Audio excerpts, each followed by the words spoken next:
theyeshiva.net.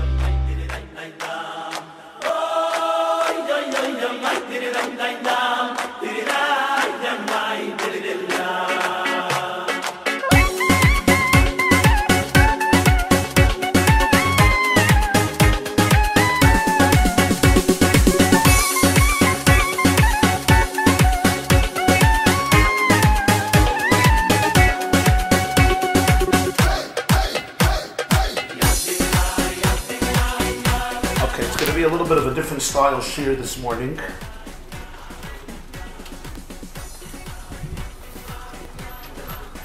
But a style nonetheless. There is a special Midrash that's called Midrash Pliya. Midrash Pliya mean Midrashim, oral interpretations of Chumash or Tanakh that seem very strange, incomprehensible, enigmatic.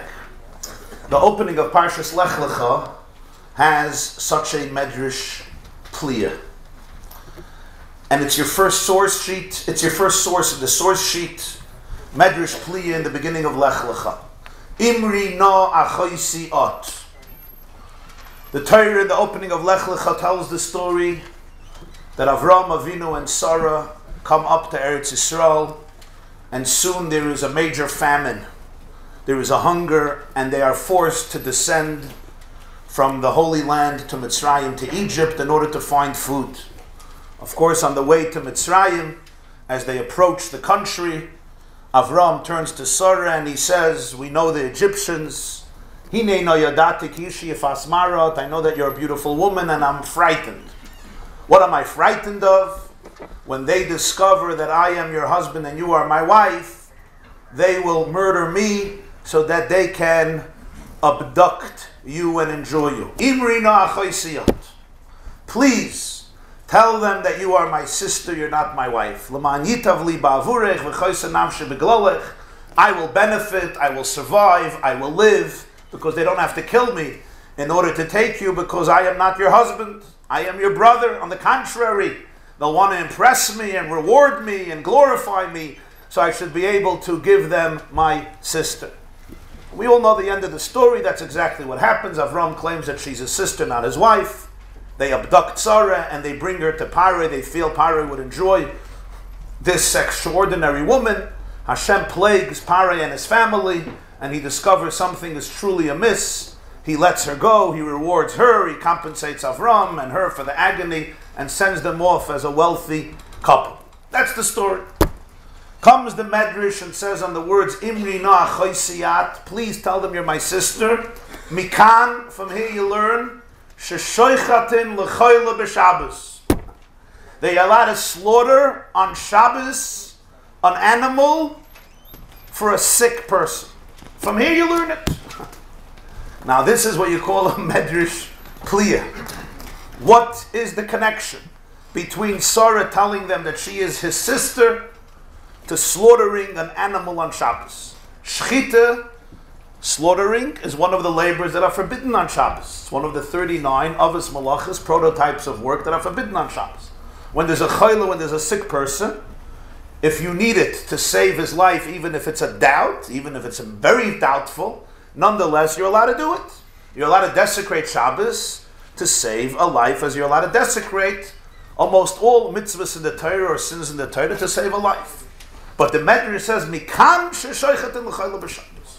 What is the connection? The way people always understood it was, the connection is as follows. We have a principle, ein soimchin ala nes. You don't rely on a miracle. Avraham Avinu could have told himself, why do I have to lie about my wife? Why does she have to lie about her husband? Why can't we speak the truth if they ask us? Hashem will help us. He doesn't say that. He says, Imri na achoisiyot. We have to manipulate the situation in order to save my life. In other words, you don't rely on a miracle. So therefore, you're allowed to lie. So therefore, you're allowed to desecrate Shabbos in order to save a chayla. Obviously, however, it's very difficult, because then why does the Midrash, from all examples possible, say you're allowed to slaughter food from an animal for a sick person on Shabbos? The Midrash could have said, from here you learn, ain't samchin ala nas, you don't rely on a miracle. So there's a Ksav Sofer. The Ksav Sofer, who succeeded his father was the Ksav Sofer. This is the Ksav Sofer as the Rav of Pressburg, today Bratislava, then it was Pressburg, part of the Austro-Hungarian Empire. Ksav Sofer says as follows, your second source. Shamati, I heard the Isa b'Medrash Pliya Mekansha Sheichtin L'Choyle b'Shabbos V'hu Tamua. This is a very strange Medrash. V'nira loymar, or v'nira li, this is what I think. K'yev sheloymar v'chai b'hem v'loy sheyamuz shehu ba'atzmoy muter l'chalol Shabbos l'hatzal nafshay shenoymar shenemar pikuach nefesh doicha kol ha'terakul. The Gemara learns out in the Masechta Yuma many sources that you're allowed to desecrate Shabbos to save a life. The main sources, the famous source, it says, V'chai b'hem, the mitzvahs were given for you to live in them, not to die with them. Mitzvahs were not given for people to die through the mitzvahs, mitzvahs were given for people to live through the mitzvahs, V'chai b'hem. And therefore, if, as a result of doing the mitzvah, the person is going to die, then the mitzvah loses its purpose. Then the mitzvah does not apply. If keeping Shabbos is going to cause death, Chalila, the Torah says, V'chai b'hem, you must live through mitzvahs, not cause mitzvahs to kill you.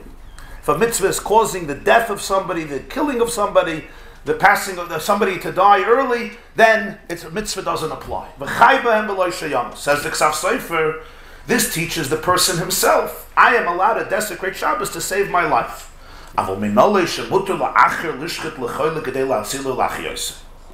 We still have to learn that another person is allowed to desecrate Shabbos to save another Jew.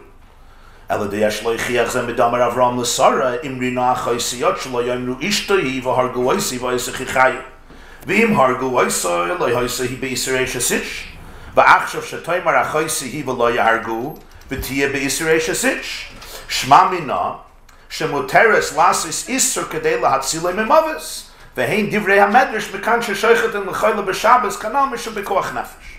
So the Ksav Sofer says, this is what the Midrash means. Avraham tells Sarah, tell them all that you're my sister. Why? Because if you tell them you're my wife, they're going to kill me and leave you alive. And if they kill him, then she's actually a single woman. She's not married. She's not a nation sister. She's not married to anybody. Now that she says she's his sister, they won't kill Avraham. So she remains his wife. So actually she is a married woman, and they're not allowed to be together with Sarah because she's already married to Avraham. Nonetheless, Avraham Avinu says, tell them you're my sister. Even though as a result of that you remain a married woman, but this will save me from death, so you're violating a prohibition in order to save me from death. And this Avraham told her. From here, we learn out in the Midrash not just that a person doesn't rely on a miracle, and not even that a person could violate an Isur in order to save his life, but I can do it for you. This is what the Ksav Sofer explains. However, the Ksav Sofer's interpretation is interesting, but we're still left with a question, because if that's the case, why does the Midrash speak about slaughtering for a sick person for Shabbos? The same thing could be writing, cooking, lighting a fire, carrying, erasing, building, demolishing, any other malacha of Shabbos. Why is it sheichatin b'Shabbos l'chayla? Shchita is one of the malachas. You could cook, you could put on a light, you could put on a fire, you could do everything for a chayla on Shabbos. This point is just that you're allowed to do an isur in order to save somebody's life. I am allowed to do an isur in order to save your life. Fine. Why does the Midrash say mikan sheichatin l'chayla b'Shabbos? Why dafke shchita and dafke a chayla? This is the case that the Midrash brings in order to bring the point out. So it seems that the Midrash Pliya perhaps is intimating yet another message, but what is it and why this example? I came across once a very fascinating letter that the Lubavitcher Rebbe wrote to a Jew in 1947. The letter is from the second day of Kislev Tovshin Zayin, written to a man named Rabbi Yitzchak Partovich. It's published in the volumes of letters of the Lubavitcher Rebbe known as Igros Kodesh in volume 2. And there, this person writes to him this Midrash Pliya and asks him for Pshat. So here you have the third source, Michtav Beis Kislev Tovshin Zayin. This is a quote from the letter. Medrash al pasuk imri na achoisiyat mekansha sheichten l'chayla b'Shabbos. He's writing to Rabbi Yitzchak Partovich. Upirushu b'svadim b'pashtus shemezesha Avraham halach b'tachbulos v'lesamach al b'tchoynei b'Hashem levad mekansha gam b'chayla in semchen al anes v'shayel bir noisef b'zeh. So he saw in Svarim, it says that the connection is obvious. Avraham made all these tricks. He didn't just trust Hashem, he didn't rely on a miracle, so we also don't rely on miracles. A sick person, you can't rely on miracles, you have to break Shabbos, break Shabbos. This person wants more explanation. V'hine, so the Lubavitcher Rebbe writes that, L'tziyin makam ha-medrash v'asifrei mefarshim, asher oisius machkimus. You didn't write to me, where is this Midrash, and where are these commentaries on the Midrash? Because when you see it inside, you become smarter, you become wiser. Ki ha-pirush hanal einei muvan. This explanation that you're giving doesn't match up. The imkain havalei l'meima b'medrash mikanshe in semchen al anes. The Midrash should have said, you don't rely on a miracle. V'ayin zoyer chelik aleph pei beis asher adirabba Avram samach al anes v'lechein heard l'mitzrayim. The Zohar says the exact opposite. The only reason Avram would descend to Egypt, knowing what they might do to his wife, is that he actually did rely on a miracle. U'bezoyer chelik gimel nun beis. Bir hadvarim shera malach hoylech lifnei Sarah v'loy lefonav. Avraham Avinu knew that his wife is far spiritually superior to him. That's what Avraham knew. The first Jewish husband knew that the first Jewish wife has an angel always in front of her protecting her, but not him. Omar, he said, he misnatra ano loy netirna. My wife will be protected. She can go to places where I can't go. Ubegini kach Omar imrina achaysiyat. The Zohar says, how does a husband do this to the wife? Doesn't make sense. This is what he does to his wife. I mean, imagine you go on your 25th anniversary honeymoon, you go to Kabul, or you go to Baghdad, or you go to Aleppo. And when you come to Aleppo or Kabul, you tell your wife, listen, I'm going to go check into the Hilton Hotel. I'll be on the suite on the 19th floor. And, and what happens to you, happens to you. I'm not sure that the marriage will survive that great anniversary. What do you mean Avraham Avinu does this? He says, okay, the main thing is let's focus on me, let me live. Tell them you're my sister, I'm your brother. Great. And what about her? So the Zohar is perturbed by this, very bothered by this. And the Zohar says it wasn't so simple. Avraham Avinu knew that Sarah is in a different space. He is not Sarah. Sarah, he knew, will not be harmed. He could be harmed. She has an angel with her all the time. He wasn't worried about her. It turns out he was right. Sarah was taken to Paro's palace. There was no issue. She was freed soon after. Avraham Avinu himself, he was frightened for his life, so he said, make sure you tell them that you are my sister. This doesn't mean he didn't rely on a miracle. He relied absolutely on a miracle. So this whole idea that you learn from this Eit Semchen Al Anes, the Zohar absolutely contradicts it. And the Rebbe adds, Medaber Bazeh B'Shem Mishmuel Parshas Vayera Lo Rav HaKadosh Misachat. In famous Hasidic work, Shem Mishmuel of Reb Shmuel Sachatchover, Reb Shmuel Borenstein of Sachatchov in Poland, Shem Mishmuel, the son of the Avnei Nezer, Reb Avraham Borenstein, the son-in-law of the Kotzker Rebbe, he discusses this in Parshas Vayera. Says the Rebbe, maybe you could say Pshat, and this is actually the Pshat of the Ksav Sofer. Probably didn't see it. From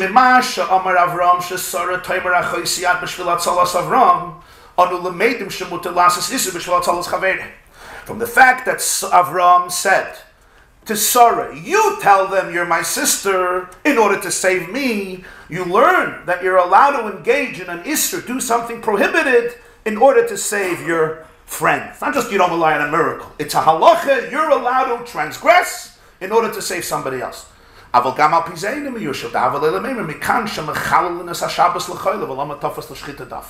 This principle could have been articulated far more clear when the Midrash would say, from here you learn you could desecrate Shabbos for a sick person, slaughtering or anything else. Why does the Midrash say, shoichatin b'Shabbos l'chayla, shoichatin l'chayla b'Shabbos? So here he offers his suggestion of Pshat in the Midrash, and in order to appreciate it, it's quite an einfal achap. In order to appreciate it, we have to change the subject completely and learn Aran.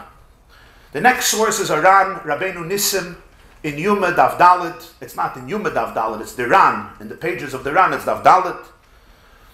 The Ran, Rabbeinu Nissim, brings the following question. Nishal harayvid b'loshen hazeh, says the Rabbeinu Nissim. The Raivid, Rabbeinu Avraham ben David, was asked this question. There is a person who's deathly ill, and the physician says he must eat chicken. Or we need a chicken soup for him. We need to give him the broth of a chicken soup. Chicken soup, we know, heals every illness in the world. It's been that way for thousands of years. You're sick, just eat some chicken soup. And even in America, they accepted that chicken soup for the soul is the way to go. So this comes from the Ram. That the doctor said, we have to get this guy a chicken. There's no chicken, so we have to slaughter a chicken. Slaughtering a chicken on Shabbos is, of course, naturally forbidden, because shchita is forbidden.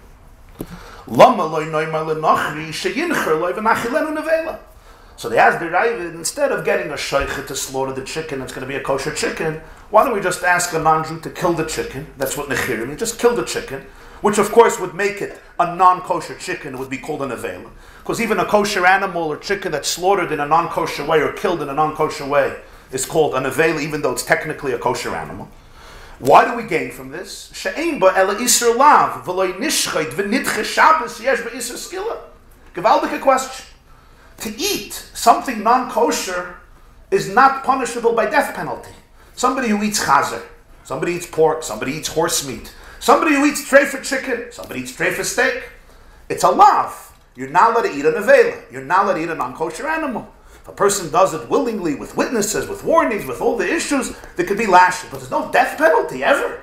For eating non-kosher, it's a lav. It's a prohibition in the Torah. For shchita on Shabbos, the time of the Beis Hamikdash, you would have to bring, if it was a mistake, you have to bring a carbon chatas. It's an isur Mrs. Bezdin. There's a death penalty. Theoretically, there's possible a death penalty. So now you have a sick person. He needs chicken soup. So you could do two things. You could bring in the shaychet and say, slaughter the chicken, which under natural circumstances, if it wasn't pikuach nefesh, it's an isur skila. It's a death penalty prohibition in Torah. Or have anybody, have a goy just kill the chicken, then it becomes a nevela. Give that to the sick person, and then what happens? He's not shechting it, so it's not a kosher animal. Then it would be great. He's killing it, but it's just an isur lav. This is what they asked the Ravid. Should we do that? So the Ran says, nearly. Let me tell you what I think. This is a ridiculous suggestion. Why? The legabe choyle ein isur nevela kalme isur Shabbos. For a sick person, eating a nevela, eating a non-kosher chicken, it's a kosher chicken, a chicken that was shechted, that was killed in a non-kosher way called a nevela, is not more lenient than violating Shabbos. Why not? The Noahide, the nevela isur lav, Shabbos is a skilla. Ike chumra acharina b'nevela. Lefisha oichla oiver belav al kol zayis v'zayis shabo. Avalin Shabbos loy avar ela b'shas shchita. What is the Ram saying? When a person shechts an animal on Shabbos, how many averas did they do? How many? One. You slaughter the animal, you mechal Shabbos, but that's it. When a Jew eats an avela, when a Jew eats a chicken that's not kosher, or an animal that's not kosher, how many sins do you transgress? Every kazayis, every olive volume that you eat is another lav, it's another achila. Every eating is another lav. So true. Here you're dealing with an isur that's an isur skilla. Here you're dealing with an isur which is only an isur lav. But the Ran says every kazayis of chicken that this man is going to eat is going to be another lav. B'meila, u'mishim hachi lavin harbe de nevele loy mikri isur kal legabe chad lav de Shabbos b'afal gav dav isur skilla. So the Ran introduces an idea. Many lenient prohibitions outweigh one stringent prohibition. It's true that slaughtering is an isur skilla, but that's only a one-time isur skilla. Here you do a lav again and again and again and again and maybe again. That is equivalent, or perhaps even more stringent than one isur skilla. And this is, interestingly, there was one of the great Acharonim was Rabbi Yosef Engel. Rabbi Yosef Engel. Is that mishpacha? Rabbi Yosef Engel is the author of Lekach Tov and many other svarim. He passed away in the early 1920s. Rav of Bendin. He was one of the great goyinim of the generation. Rabbi Yosef Engel in Lekach Tov asks from a Torah perspective, does quality outweigh quantity? And does a lot of quantity become more significant than a little quality? In his words, Ribui hakamos machriya ha'echos. Does a lot of quantity outweigh a little quality. And he brings from many places in Shas and Poskim proofs to one or the other. An interesting example would be a Gemara in Masechta Brachas, Daf Chav Ches, a famous argument between Rabbi Gamliel and Rabbi Elazar ben Azariah how to run a yeshiva. Rabbi Gamliel had a rule. We still argue about it. Kol mi she'ein toiche kebare lo yikonos lebeis hamedrash. You remember, a student whose inside is not like his outside, we don't let him in. So the Beis Medrash was a very small Beis Medrash, because if the inside and the outside didn't match, you sent him out of Beis Medrash. Now the question is, who is the expert to figure out Kol mi she'ein toiche kebare lo yikonos lebeis hamedrash is a separate shaila. You had to have a great psychiatrist or psychologist standing by the door and saying he's toiche kebare, he's not toiche kebare, and that person himself had to be toiche kebare. Okay. Rabbi Gamliel was dethroned from being the Nasi of the Sanhedrin, the leader of the Jewish Supreme Court, because he insulted Rabbi Yeshua. And who was put in place instead of Rabbi Gamliel? Rabbi Elazar ben Azariah. Amar Rabbi Elazar ben Azariah, Harei ani keven shivim shani. He was only 18 years old, but he was put in place. What's the first thing he did? Silkuhu l'shomer HaPesach. He got rid of the guard by the door, and he said, whoever wants to come in, come in. The Gemara says, that day many new cheers came into the Beis Medrash. One opinion is 400, one opinion is 800. Imagine, in one day the Beis Medrash grew by 800 students because they let everybody come in. What was the machlokes? What was the machlokes? One of the explanations is, what is more important? Does Kamos win over Eichus, or does Eichus win over Kamos? You can have lots and lots of students. The quality may not be la creme de la creme, but ultimately that must triumph. Rabbi Gamliel's opinion was no. I would rather a Beis Medrash with a few people. Avol sheyeh eichuti. It should be of top quality. So here we see the Shitas Haran. The Ran says ribuy hakamos machriya ha'echos. So therefore, don't call in a non-Jew and tell him to kill the chicken, and then you'll give the Jew a nevela. Rather, get a shoichet, let him shech the chicken, and you'll give him a kosher chicken. It's interesting, this is the Psak in Shulchan Aruch. Shulchan Aruch, Erechayim, Simen, Shin Chav Ches. In the laws of a sick person, how you treat a sick person on Shabbos, the Psak in Shulchan Aruch is, you shecht the chicken or you shecht the kosher animal, rather than feeding a nevela. This is the Psak. The reason, the Ran gave. There are another two reasons. If you look in your next source, the Beis Yosef quotes the Ran, okay? But then the Shulchan Aruch Harav, Erechayim Hilchah Shabbos Siman Shin Ches, he summarizes all the views of the Rishonim. Why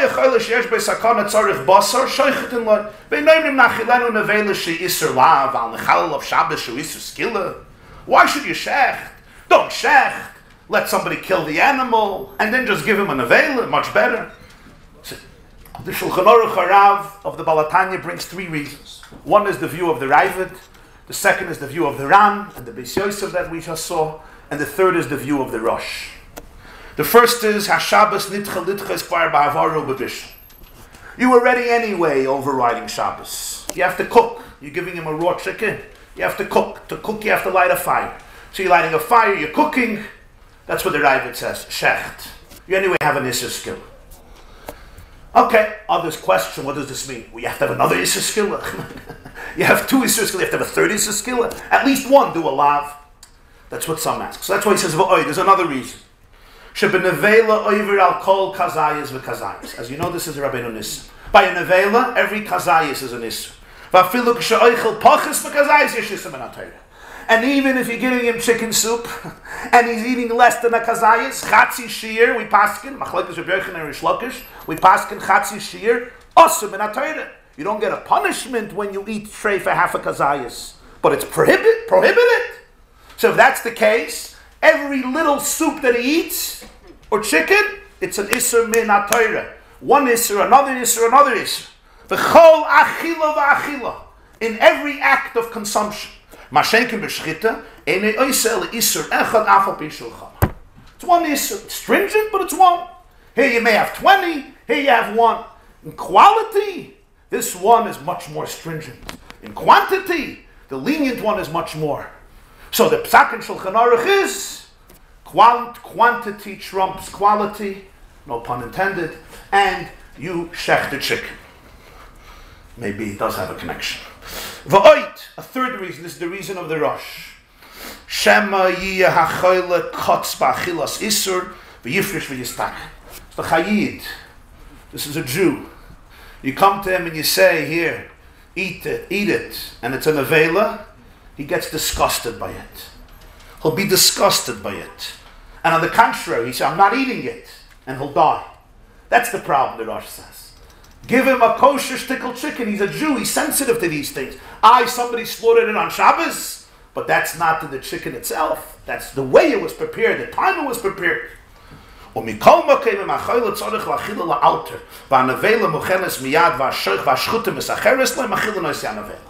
There's no question, however, if you're going to have to wait for the shchita and you have an avela right away, you don't say, we do the shchita because it's only one time. Of course, you right away have to give him the nevela. If it's two equivalent choices, go with the shchita, don't go with the nevela. Okay, yeah. How about he's doing a mitzvah? If you give someone a chef, he's doing a mitzvah by saving other Jews. Versus a goy, he's not going to. Okay. Okay, but to me, you don't try to do a mitzvah when it's connected to Chilul Shabbos. Yeah, but the other one is also there. Yeah.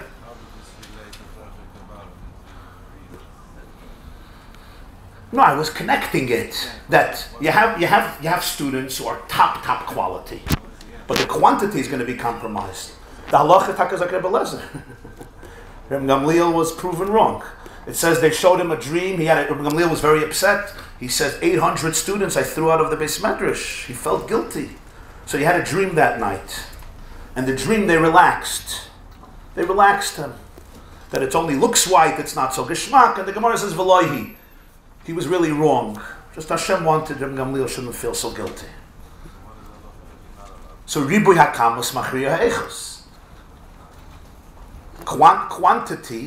Quantity triumphs over quality. The Lekach Torah brings a very interesting Rashi in Yevamos. You just see the interconnectedness of different aspects of Torah. A Rashi in Yevamos Daf Lamed Beis. Let me just give you an intro. It's a little bit of a complicated issue. We'll do it swiftly. If you have two brothers who marry two sisters. So two brothers marry two sisters. Now, even if one of the brothers dies, the other brother can't marry his brother's wife. Why? There's two problems. First of all, you're not allowed to marry your wife's sister. That's an issur. As long as she's alive, you're not allowed to marry your wife's sister. Even if somebody gets divorced from a wife, he's not allowed to marry the sister as long as the other sister is alive. Besides that, you have a second issue here. And that is, it's his brother's wife. It's his sister-in-law. Forget that it's his wife's sister. It's also his brother's wife. Eishesach. Now, of course, there's no issue of yibum here. In the case of yibum, you could marry your brother's wife. That's what yibum is, levirate married. But that doesn't apply here because since it's your wife's sister, there's no halacha of yibum. So even if his brother dies, if he marries this sister, there's two separate prohibitions. His wife's sister and his brother's wife, even after his brother passed away. Now, these are not death penalty prohibitions. These are lavim. These are prohibitions in the Torah. They're not Mrs. Bez. There's no death penalty on them. Not considered adultery. The husband passed away. The problem is, it's your husband's wife and it's not yibum. It used to be your husband's wife. And the second issue is it's your wife's sister, which was another lav. So Rashi says in Yevamos Lamed Beis, and Rabbi Yosef Engel proves from this, that Kamos wins over Eichos.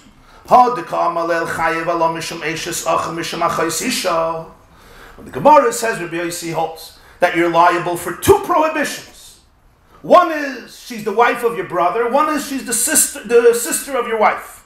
Lav b'shoigig l'chayva shtei chatoyos. Doesn't mean that if he made a mistake, he didn't realize that it's a prohibition, he has to bring two karbanos. No! Why? Because ein yisr chalal yisr. There's no two. Ela b'meizid. They're talking about if he does it willingly. V'leyasis rasha gomer. He's considered a rasha gomer. Who cares? L'kavrei bein rishayim gemurim. So you have to bury him near complete rishayim. What's complete rishayim? So Rashi says, harasha nikbar etzel rishayim. A Rasha you bury near Rishayim. But in Rishayim themselves there are categories. The Tanam Sanhedrin, Shtei Kvadas Hayim Mesakanon LeBezdin, Echad Ne'Ragel LeChnachim, Ve'echad Ne'Skolon Ne'Srafim. Bezdin are two sections of the cemetery for people who were executed because of crimes, because of death penalties. One was for those who were beheaded or strangled, and one was for a much more serious set of crimes, those who were stoned or burnt. So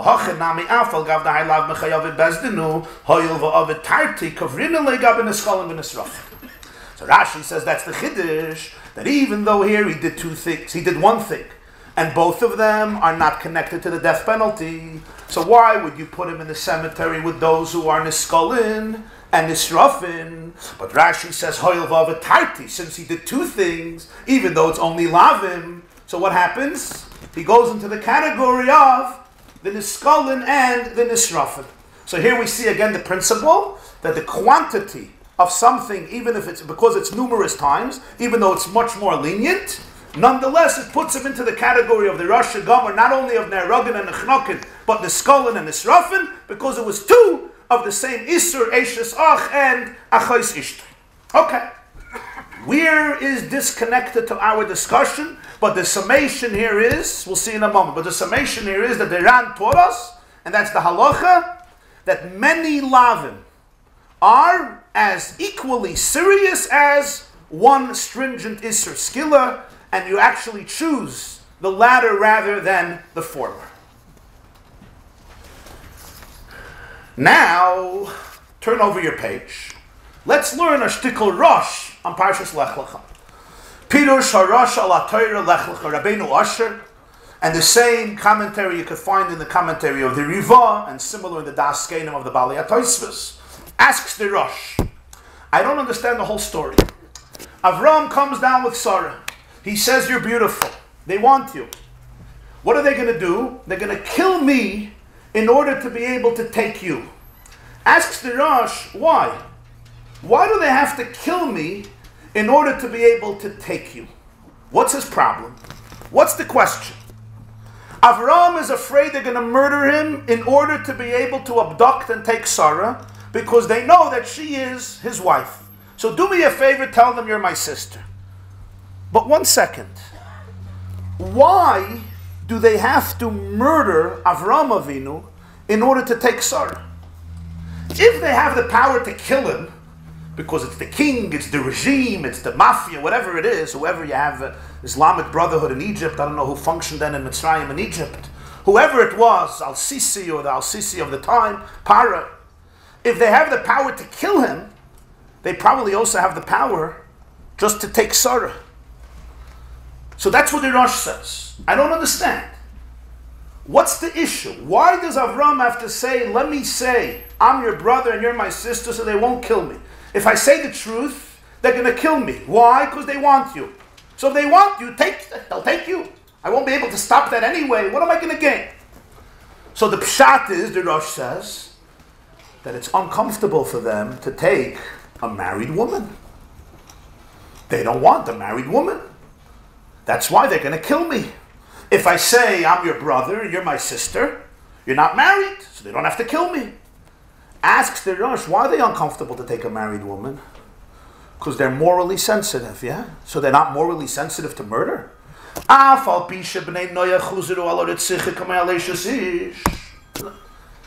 If you believe that you're not allowed to have a married woman, you're also not allowed to murder somebody.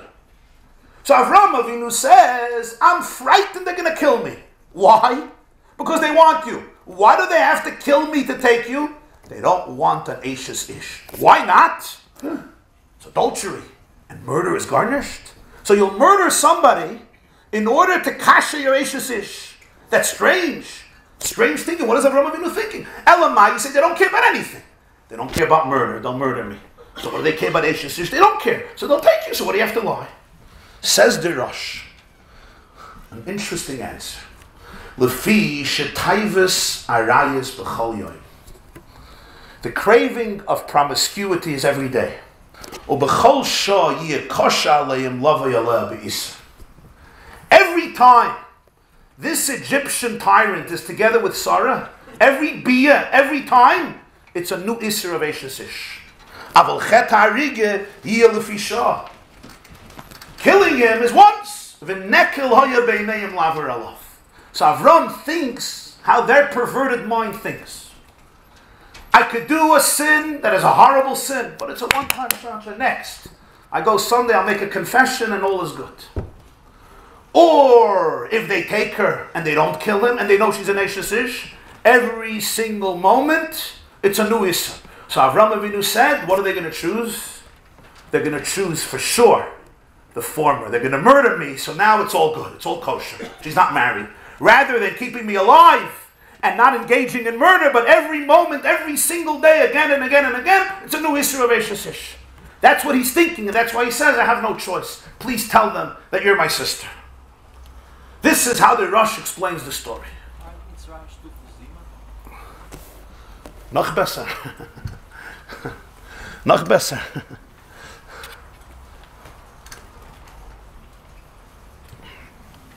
If this is the case, comes the Lubavitcher Rebbe and he says, the Midrash Pliya is kafte v'ferach. Imri na achoisiyat mikan sheshoichatin l'choyle b'Shabbos. Avraham said, you're my sister. What do you learn from here? That you could shecht. Not that you could do malacha. You could shecht for a choyle b'Shabbos. Take a look inside. The next source, Michtav Beis Kislev. Uliyashiv is there to answer the question, Yedua hakushya l'chidudi. The question, he says, is really more of a l'chidude. It's more of a sharp question, because there are other ways to answer. Al pi pshat pirush hakasavu v'amru ishtoi zois v'argoisi kilo yikavu sha'askim l'sitchalem k'mei shepirush b'sefarna. Rabbeinu Avadi Sefarna explains the story. He says, why are they going to kill me? They're going to kill me because they're not going to even think that I'll agree to give sorrow to you. That's the issue. It's not that they're going to kill me because they're sensitive to Isser Eishes Ish, because they're moral figures who are careful in Sheva Mitzvahs B'nai Noach. Then you have the Rosh's question. But the Sefarna just says they're going to kill me because they want her, and they think for sure that I'm not going to let. So they just kill me so they can take her. It's still not completely understood. Why? Because Avraham could think to himself, 1 second, if they have a power to kill me, so they can also abduct her even without my permission. So what do they have to kill me for? Unless you say they want to kill me with an Isser Eishes Ish. But this is a question. Avraham of Minole la Avraham shamitzim yargu oise b'yavru al shvichis damen b'shvil shal yavru al arayis de'Eishes Ish shalechein amanim rina. How does he know they're going to kill him? And be over on shvichis damim in order not to be over on Eishes Ish, and that's why he says you're my sister. Why did Avraham think so? Where did he get this idea that they'll do shvichis damim, not to do Eishes Ish? Maybe they won't do shvichis damim and they will do Eishes Ish. One of the answers is when they kill him, they do one aveir.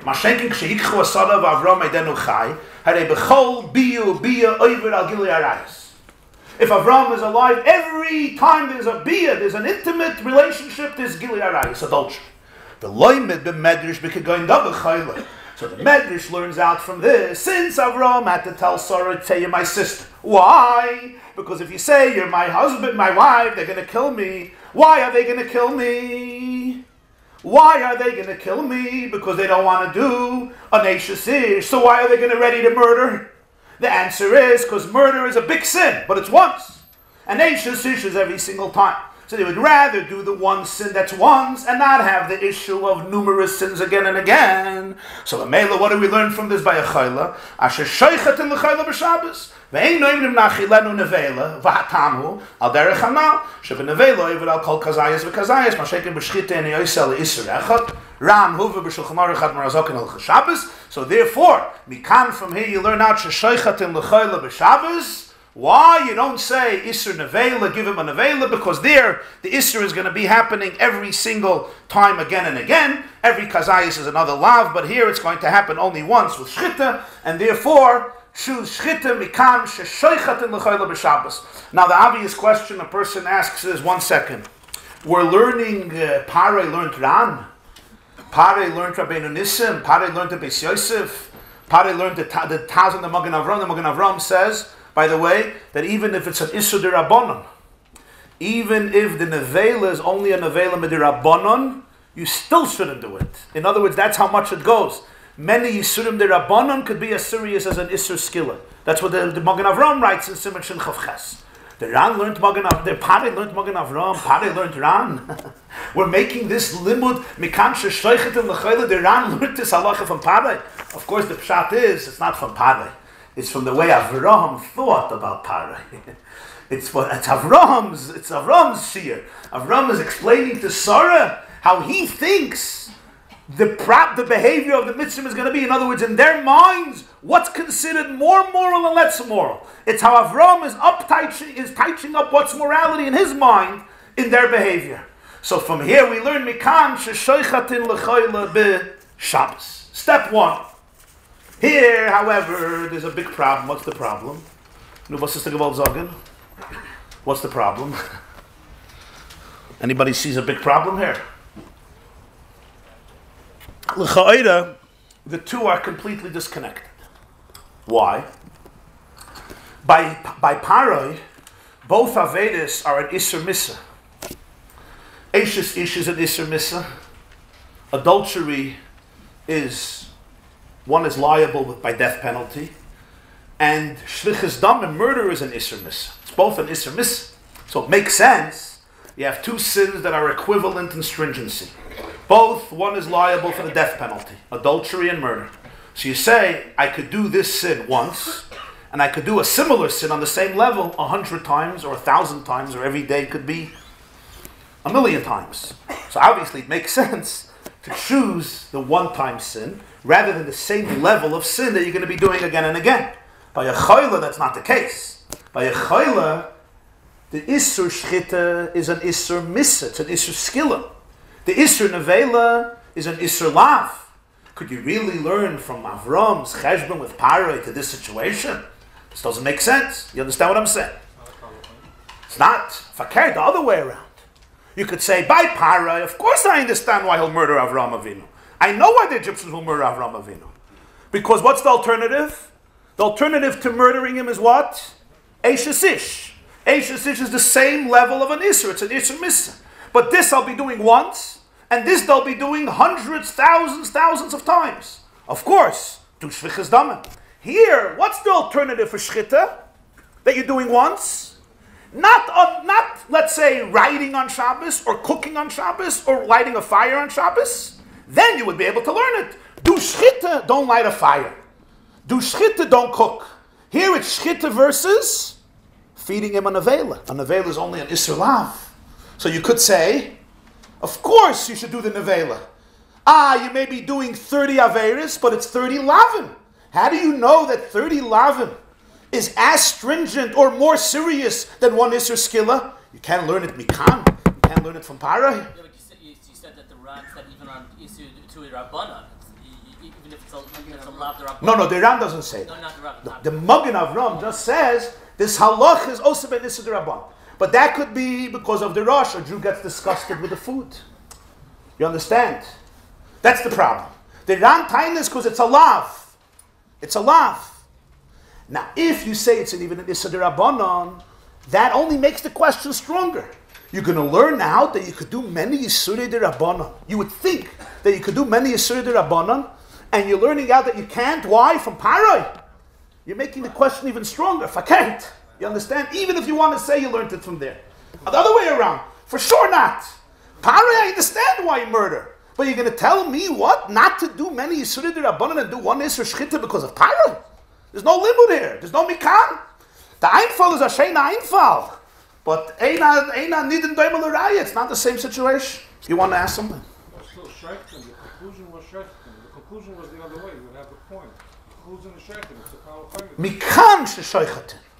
If not mikan, if not for this story, what would I say? Don't do shchita. Better give him a nevela. Mikan, from this story I learn, better a one-time sin than many sins. Really? Where do you learn this from this story? From this story I learn, better a one-time Isser Misa than many times Isser Misa. Das verstehe ich. Das verstehe ich. Not better one time an Isser Misa than many, many times an Isser Lahav that you can't learn. This the Rebbe asks on himself. On his answer, he says it still doesn't make sense. The Einfall is an Einfall, but yeah, it's need Havana.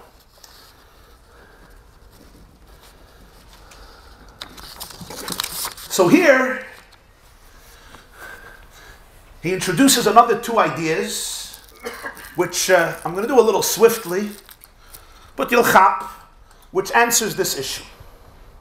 And this is all, of course, we're studying Avraham Avinu's mind. We're studying Avraham, remember that. We're not studying Paroi, we're studying Avraham Avinu's analysis of Paroi. Das is Torah. To study Paroi's mind, I'm not sure is Torah.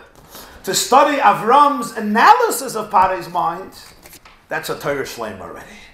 How he sees Paroi's mind. I'm just giving that Hakdam, it shouldn't seem so strange. Does that mean that Avraham agreed with Paroi? No. Avraham agreed with Paroi that you murder somebody, not to be over on Eishes Ish. How do you learn out from that? That Paroi, that Avraham thought that even Arosha Menusha V'Paroi Fart wants to look in the mirror and say, Ich bin a mensch. I'm not evil. Even the most evil person likes to justify himself. So what in his mind, what is considered more tzidkis? What is the lesser of two evils? Let's put it that way. Back to the American elections. What's the lesser of two evils? Okay, let's not make this political. I'm just, Doesn't mean that Avraham agreed. No. Chalila that he agreed. No, it could be Avraham, the help that the shock ain't shocked.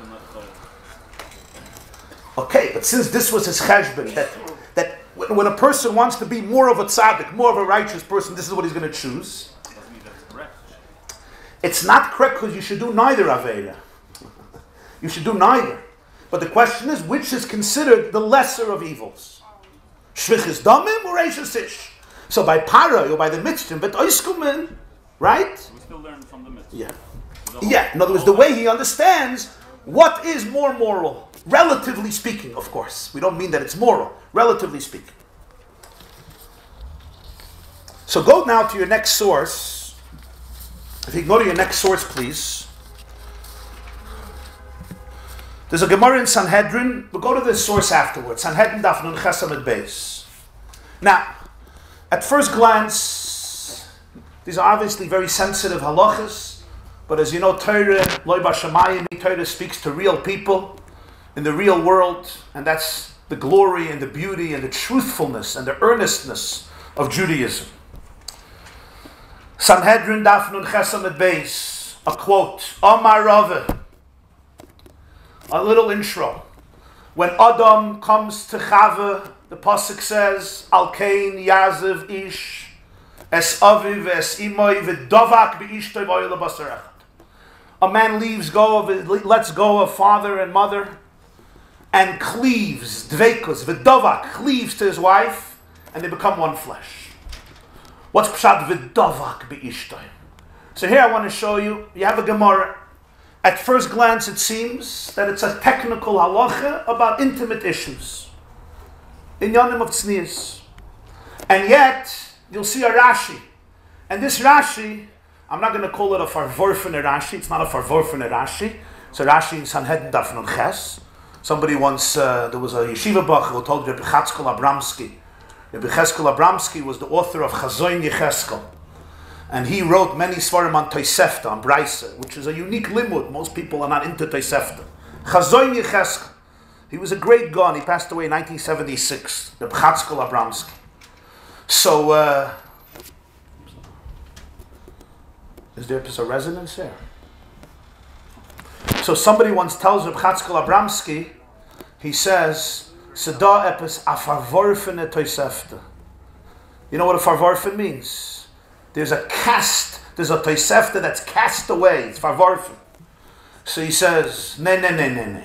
The Tosefta is nicht farvorfen, du bist farvorfen. The Tosefta is gleich das, nicht farvorfen. So this Rashi is nicht a farvorfen, the Rashi is ein farvorfen. The Rashi is in Sanhedrin. So let's see the Gemara and Rashi. Amar Rav ben Noach shebal eishes chaverish and like kedar kapot. The halacha is a non-Jew has sheva mitzvahs b'nei noyach. One of them is arayas, adultery. V'dovak be'ishtoi v'loi be'eshes chaveira. The prohibition to be with a woman who's married is not only for Jews, it's also for non-Jews. It's one of the 7 Noahide laws. You're not allowed to commit promiscuity in a marriage. It says v'dovak be'ishtoi. So the Gemara v'loi be'eshes chaveira. His wife, not his friend's wife.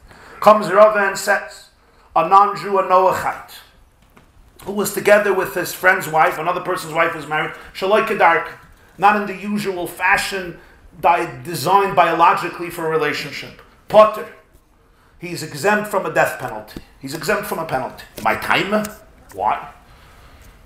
Steht doch be'ishtoi, v'loi be'eshes chaveira. Be'ishtoi, he went to somebody else's wife. The answer is, it says v'dovak.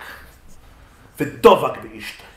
So the prohibition is if he has devekus in somebody else's wife. V'loi shaloi kedarka. Not if it's unusual. What's the connection? Zakrash. Shaloi kedarka. Ein kan devek. There's no dvekus. Why? Shemitoich she'eino nenis bedover eino nidbekes imoi. Because it's a one-side pleasure. One-side enjoyment. Because when it's not in the usual fashion, she does not have delight. He has delight, but not the other person. There's no dvekus. There can't be dvekus. What does this mean? What is the concept conceptually? Conceptually is two people cannot be connected if one is enjoying it and the other one is miserable. Doesn't work. That's why, without elaborating on this subject, because it's a painful subject, even though it's a necessary subject, people who teach married couples to have a type of relationship where one person enjoys and the other person submits and surrenders, they deprive both of them from the experience of dvekus. The dovak, Zok Rashi, there's no dovak. You can't expect somebody to connect to something when they're not feeling the light, when they're not feeling pleasure, when they're not feeling when there's no experience of simcha. There's no dvekus. Came the iglei tal. Now we take it to the spiritual level, because the physical and the spiritual are one. It sounds like I'm talking about something very physical, and I am, but I'm also talking about something very, very spiritual, and it's actually much more spiritual than physical, what we're talking about. For those who understand, of course. For those who don't understand, everything is physical. Spirituality doesn't exist. But for those who understand, everything physical is really spiritual.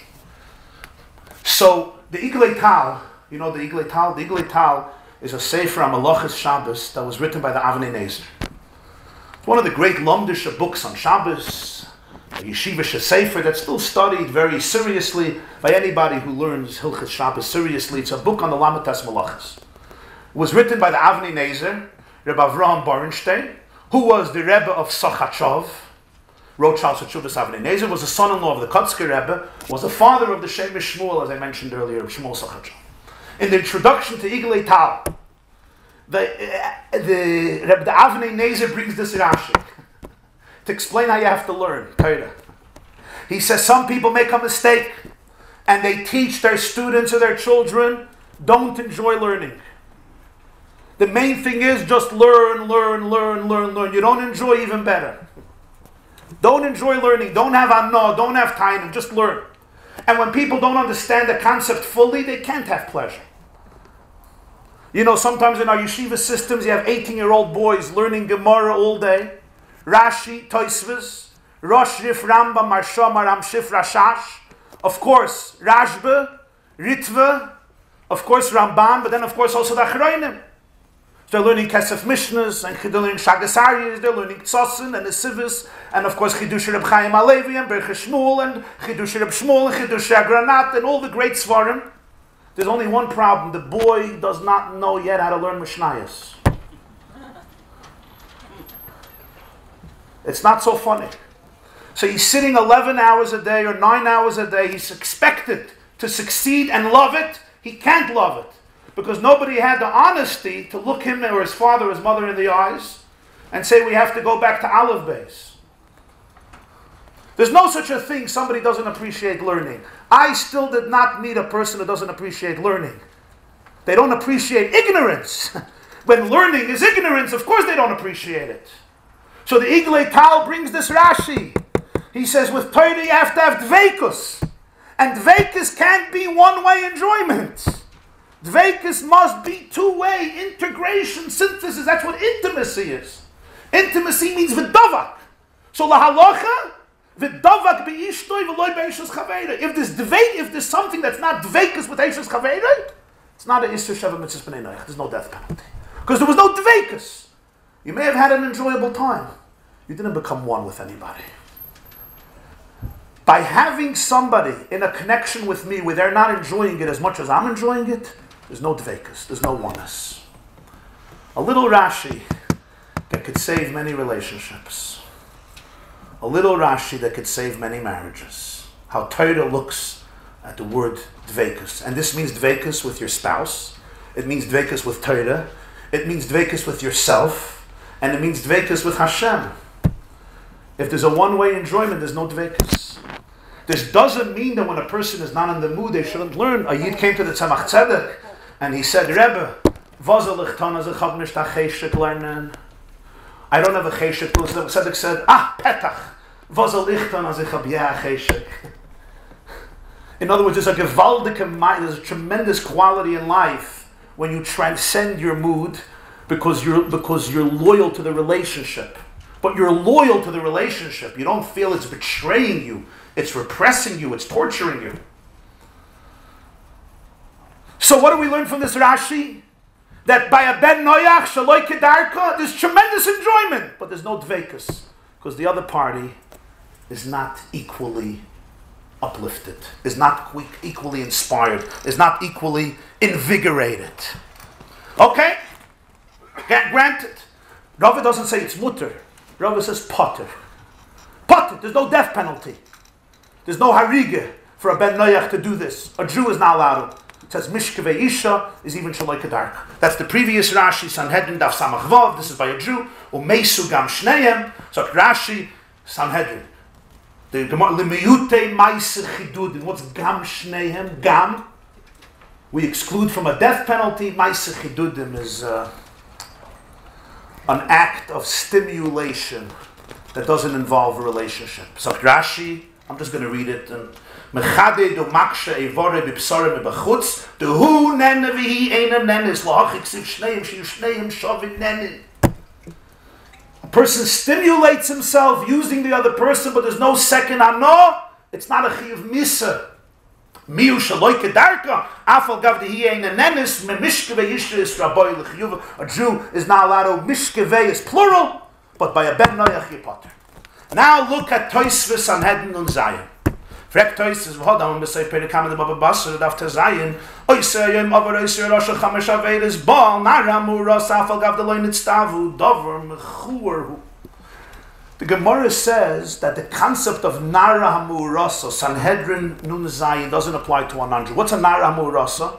A young woman who's 12, a young girl who's 12, who's betrothed willingly, who's betrothed to a Jewish man. They're not married, as we know. They're married, but there's no nisuyin. There were two stages in our marriages, right? Erusin and nisuyin.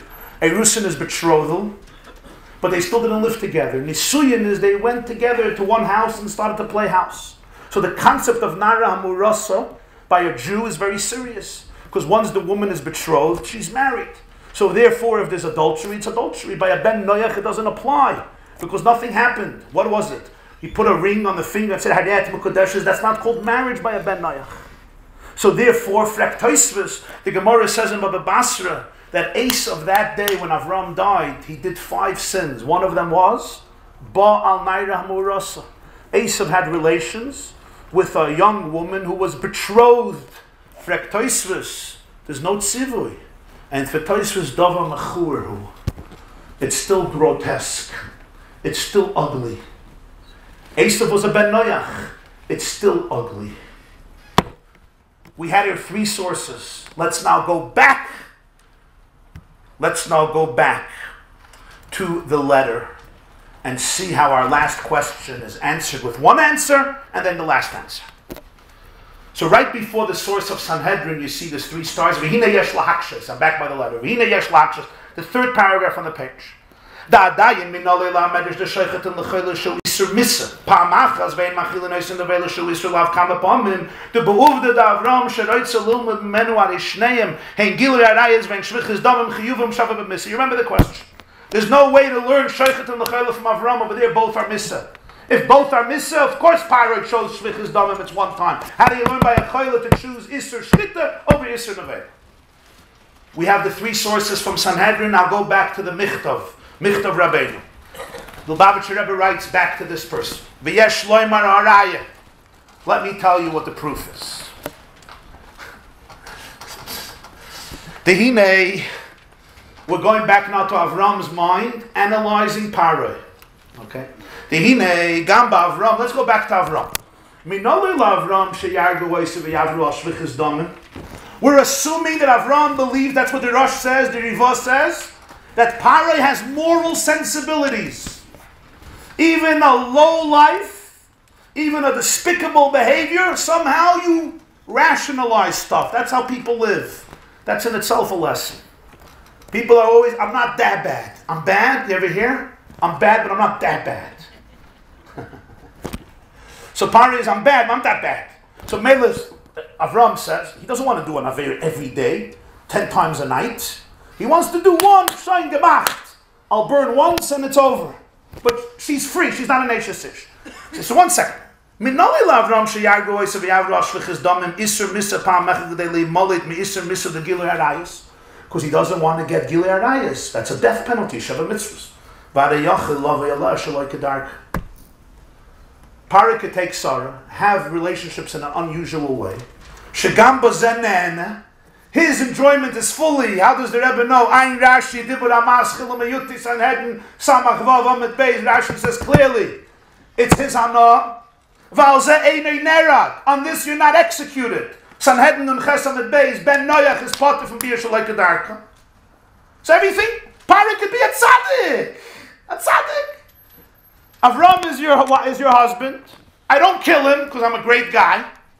I take his wife. She's a nation. It's not a problem. I'm a ben Noach.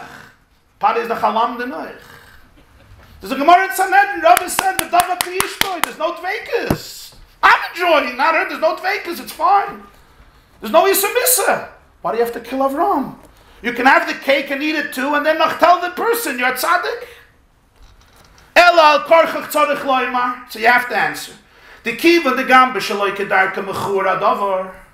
Even when it's unusual, it's disgusting. That's how he explains. It's not technically an Isser Misa, but it's grotesque, it's disgusting. A Russia does this, a Moor person doesn't do this. And this is not done even by nations. How do I know? The Midrash Rabbi says, that once they saw what happened by the flood, the nation said, we're not allowing arayas anymore. We're not allowing promiscuity. They made a fence even by them. That's why the brothers were so outraged by what happened with Dinah. Dinah wasn't a nation-ish. But v'chein lo yeyasa. Why? So Chazal tell us, and Rashi says, ha'umois godru atzman adei amabel. We're not dealing this way. It was unheard of. It was a crime against humanity, as they like to call it. It was an accepted crime by all the nations. Even something that's mechur. It's disgusting, even though there's no Isser Misa. So Avraham was sure that in order not to engage in biyah shaloi kedarka, they're going to kill him. Ki mutav lavid al isur chamur pam achas, kedei shelo yavid al isur kal harbe pam. V'lechein amar imri na'achai siyat, v'shapri al pinon d'shachatinu l'chayla. Paroi wasn't looking at an Isser Shvichas Damim versus an Isser Eishes Ish. Then you wouldn't have a proof. It was Isser Shvichas Damim once versus an Isser Kal. A lenient Isser. A lenient of Shaloi Kedar. It's more lenient, Shaloi Kedar. And still, Avraham Avinu says he's going to kill me if he knows I'm her husband. Why? Because it makes sense to him to kill me once rather than do this disgusting thing every single day, many, many, many times, and have this guilt sitting on his chest continuously. Guilt he doesn't want to deal with. Continuous guilt. And that's why Avraham is certain he's going to be killed. That's why you have to say, my sister. If that's the case, Bikan, Now you have a kal v'chaymer. It's verschwunden. Now you have a kal v'chaymer. Why? Because ba'adach for something that's mechur. For something that's mechur. And you can also say it's an isur. Nonetheless, he'll want shvichas damim rather than this. So therefore you do shchita, which is an isur misa, rather than many lavin, which is kal agabi an isur misa, but it's still many lavin, and that would trump the isur misa, and that's where you have a proof. So mikan sheshaychid l'chayla b'Shabbos. But there's one more explanation. Another fascinating explanation. For this we have to learn two sources, a Mishnah Baba Kama and a Rambam in Hilchos Malachim. And it's interesting here, two people were oila, mechaven l'das echad l'davar echad, because the Rakachav Gon and Safnas Paneach says something similar in a different context. I'll soon tell you in a moment. Let's see a Gemara, Baba Kama Kuf Yudal, a Mishnah. Not lu listim as ksusay, but not like ksus acheres. Thieves came and they stole your cloak. And they give you somebody else's cloak. They love your sweater. It's a nice cashmere sweater. It's a $900 sweater you bought on sale in Century 21. They really like it. They steal your sweater, but it's freezing now, but they give you another sweater. Where did they get the other sweater from? You can understand that they didn't buy it. They stole it from somebody else. Are you allowed to wear it? Are you allowed to keep it? You can keep it. Because when a thief comes and steals the sweater, the owner is meyayish, he despairs, he doesn't think he's getting it back, and therefore halachically, it's considered that it was transferred into another domain. Of course, the thieves have to pay it back. They have to pay it back. They're criminals. If they're caught, they have to pay back and pay double. But nonetheless, you can wear the sweater because the owner does not hope to get it back, and therefore, so to speak, his ownership is released from a legal point of view. He deserves the money back. But the sweater you can keep. Why? Because with a listim, you don't expect to get your sweater back. Fine. Zog the Rambam Hilchos Malachim Perek Tes Halacha Ches. Me'emosai tia eishes chavere ki grusha shalom. We have a problem. When a Jew wants to get divorced, he gives a get, she gets a get, they're both free. We said a non-Jew also is not allowed to have also not allowed to commit adultery. What's called a divorce? What's called a grusha? When do we say by non-Jews we're not married anymore? What has to happen? What has to happen to say they're not married and everybody is free? He goes where he chooses, she goes where she chooses. Zog the Rambam. When is your friend's spouse considered a divorced woman, like by us a divorced woman? When he sends his wife out of the house, or the other way around, or she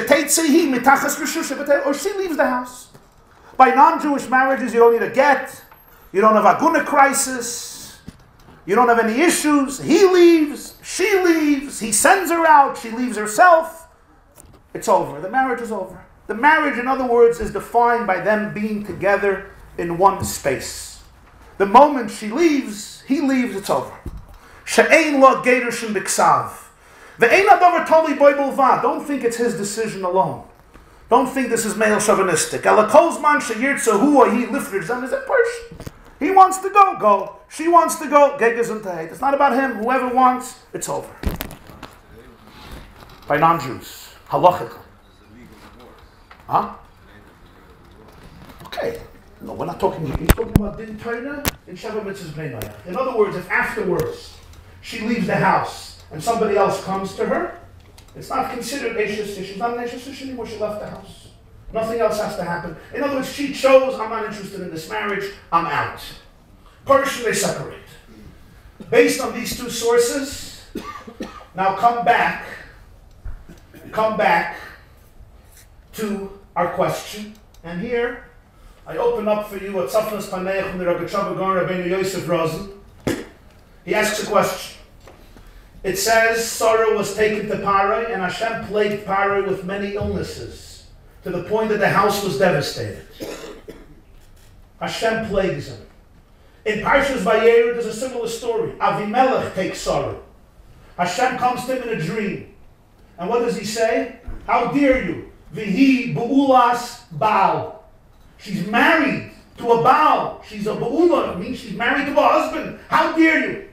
Asks the Rebbe Shover, why in Vayera is Sarah a bu'ulas Baal? In Lech Lecha, she's never defined as a bu'ulas Baal. Hashem plagued Paro. He never told him she's a Beulas Baal. Avimelech Beulas Baal. Well, people say, what's the difference? She's married here, she's married there. Rabbi says, no. You can't compare. Why? I'm going to read it to you here. I didn't have a chance. I'll put it into the final source sheet that will be on the yeshiva.net, bli neder, but I'm going to read it to you now. But it's Soine Loimar Kach, the words of the Rebbe Tzaddik. Harambam Ksav Behilchis Malachim. The Rambam says in Malachim, we just learned, the Ben Noach Yichoyle Ishtoi Loimar She'eino Roitze Boi V'Tipater Ein Sham. By a non-Jew, a woman could look at her husband and say, I'm not interested in you, and she makes a Baruch Shepatrani. V'Tipater. She's pater, it's over, fine. V'im came, listen to this. Masha Amra Achoisi, when Sarah told Paro, I'm his sister, he's not my wife, he's not my husband, what happened? They're not married. He said, they're not married. I want to be his friend, I don't want to be his wife. I'm his sister. V'shuv paka issues. There's no issues. There's no marriage. So Paro is not living with an Ashes Ish. So why by Avimelech? Avimelech, she also said she's my sister.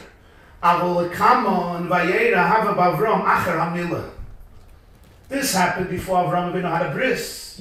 Vayera happened after Avraham Avinu had a bris. Ukvar have Yisrael ein Chagigah Dav Gimel. The Gemara says in Chagigah Dav Gimel, why do we say Alekei Avraham? Shahaya Tchila Legeirim. Avraham is the father of all converts. That's what we call a convert. Avraham ben Avraham. So Rashi says, why is he the first convert? Like Rashi, Nitztava ala Mila. He got the commandment of circumcision, Chagigah Dav Gimel. But Meila Tzrich get Kedin Torah. So now if Sarah wants the divorce, she needs a get. L'chein Nemar Shom Kain. So in Vayera it says, Beulas Baal. In Lech Lecha you can't say Beulas Baal. And that's why he says over there, it says, Vayomer Elikim. Here it says, Vayinaga Hashem.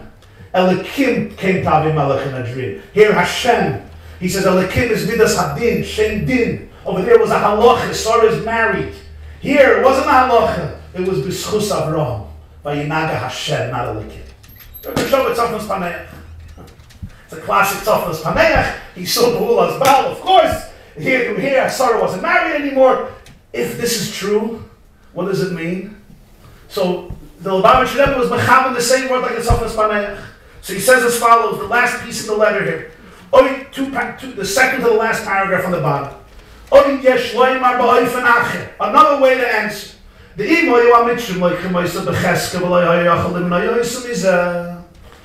If the Egyptians would have abducted her and he couldn't stop them,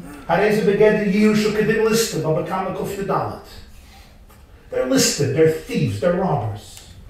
Avraham Avinu knows who he's dealing with. They're murderers, they're kidnappers.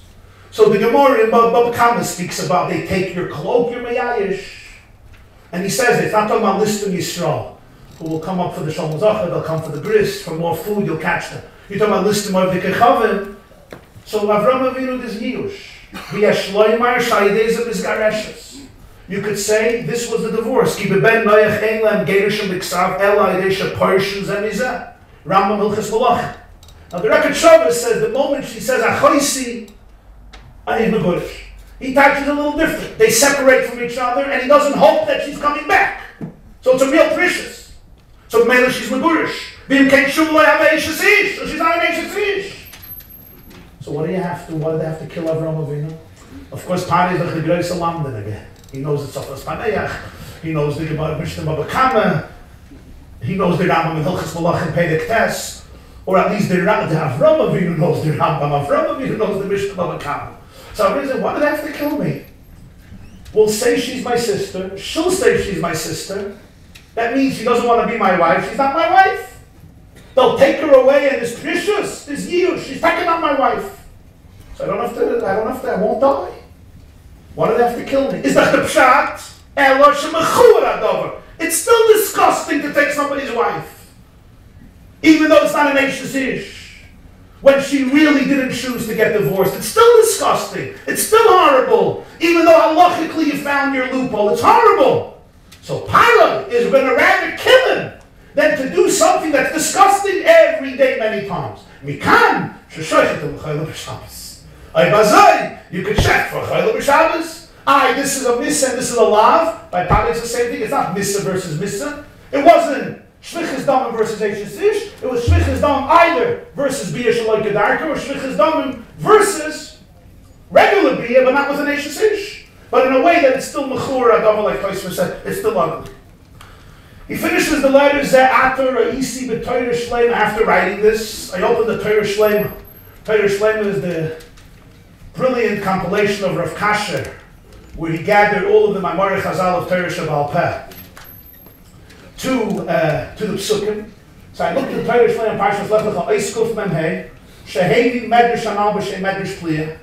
Rav Kasher quotes this Medrash about the chayla in the name of the Midrash Pliya, Upirish Kanal Al Pisvaras Aram. And I see that the Torah Shleimer of Kasher says the same word based on the Ram, that Mikan Sheshoichet in the chayla b'Shabbos. Avalayam and Alakushya, the Shani Bavram, the Suram Shavah Mashayim and the Velushit.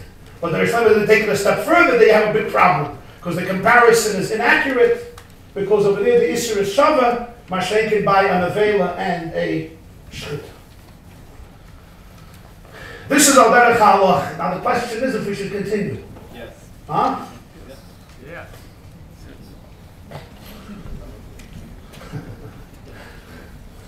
This is supposed to be the first half of the shir. Okay, so I'm going to present what I wanted to say at the end on a deeper level, quite briefly and succinctly. Really deserves a larger discussion, but because of Kotzer Asman, I'll do it Be'ezer Hashem B'lineda very briefly. After everything's said and done, all of this is obviously a halachic discussion, as is quite evident and quite nuanced, a quite nuanced halachic discussion. The bigger question becomes, what is the message of this story? What is the meaning of this story? Let's understand, this is the first story we know about the first Jewish couple. There's no story before this. The only story before this is that Avraham and Sarah left Haran and they went to Eretz Yisrael. So we know that they left. We know that they made souls in Haran. We know that they traveled in Eretz Yisrael. The first substantial episode about the first Jewish couple is this. So when somebody asks you, what's the first story you want to know about Jewish marriages? What's a Jewish marriage? So somebody will say, well, let's hear about the first Jewish couple. So tell me, what's the opening story in your greatest book about the first Jewish couple? So the opening story is, it was a hunger. He went down with her to Mitzrayim, and he said, tell them you're my sister, so they can abduct you, and I'll survive, and I'll be rewarded, and everybody will be happy. No lessons from Uda Mechava? Huh? Uda Mechava, there's no lessons? Uda Mechava, there's a lot of lessons. I just gave you V'davak. It wasn't enough? It wasn't a good lesson? There's a lot more from Uda Mechava. They weren't Jewish. They're not Jewish. But I was saying the first Jewish couple.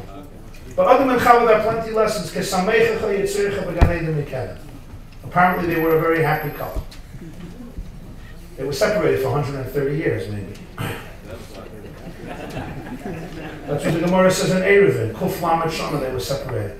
A guy once asked his friend, how is Shalom Bayis? He says, it's wonderful. The doctor told us to take a walk 3 hours a night. Every one of us, we take a walk 3 hours a night.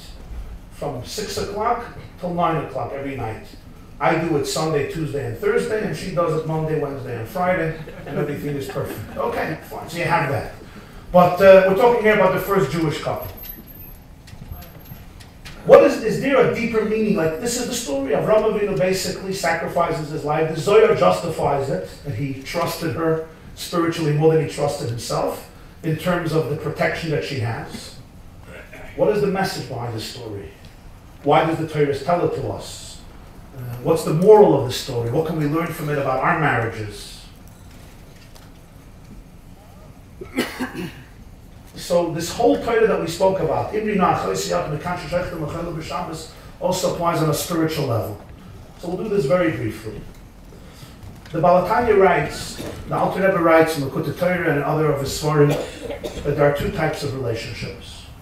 There are relationships between siblings and relationships between spouses. Both very close relationships. There's the relationship of a brother to a sister to a brother, the relationship between a husband and a wife. They're both deep and profound, sometimes dysfunctional, sometimes functional, sometimes glorious and incredibly inspiring, and sometimes wrought with pain and anxiety. But the relationship is a profound relationship, and the potential relationship is very glorious, but they're very different. What is the difference? It says as follows. A sibling relationship is natural. It's innate, it's intrinsic. You don't choose who your sister is, you don't choose your brother, and you can't unchoose your brother. You don't call up your brother and say, you know what, we're getting divorced, and I'm not your brother anymore. You may sadly choose not to speak to your brother, which is a very sad phenomenon, unless you need it to save your life or to protect yourself from real abuse. But it's obviously a sad phenomenon, even if you have to do it, but usually most people don't have to do it.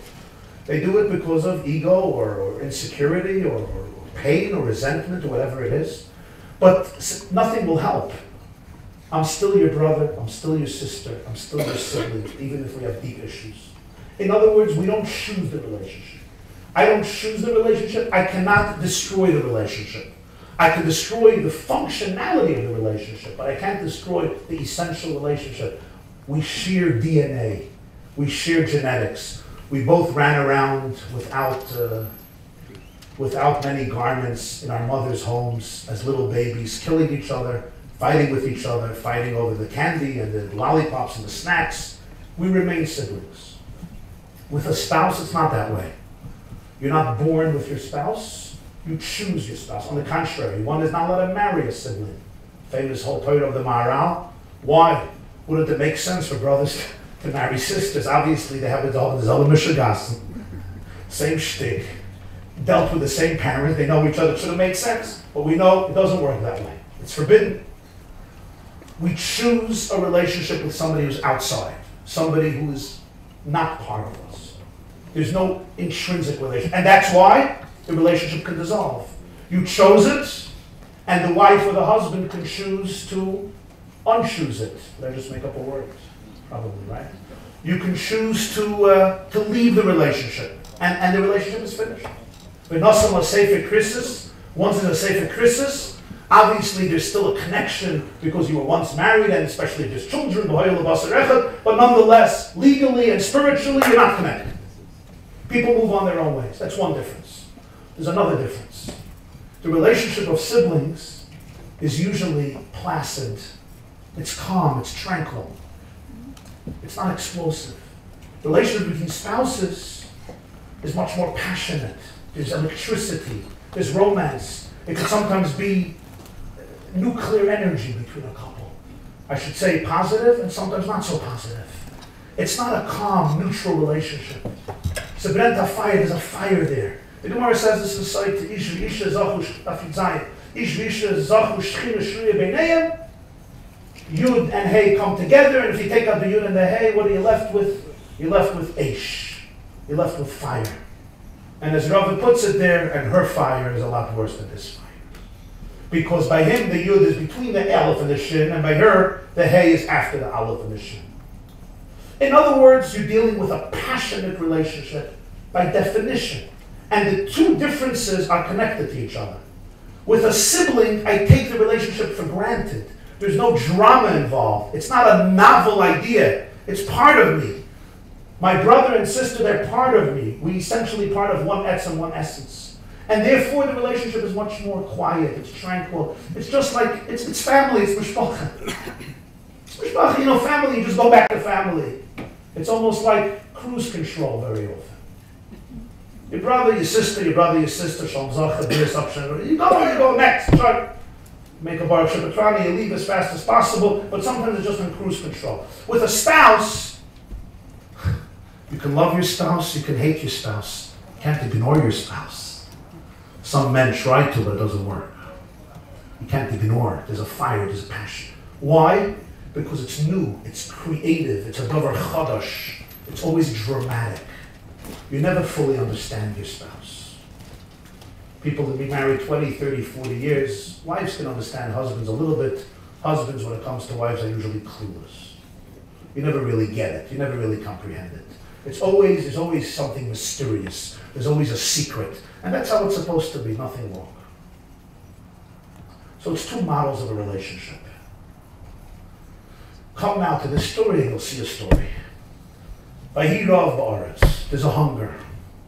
So where do? They go to Mitzrayim. Every story in Chumash is a reflection of a spiritual story. Sometimes a marriage is flourishing, it's blossoming.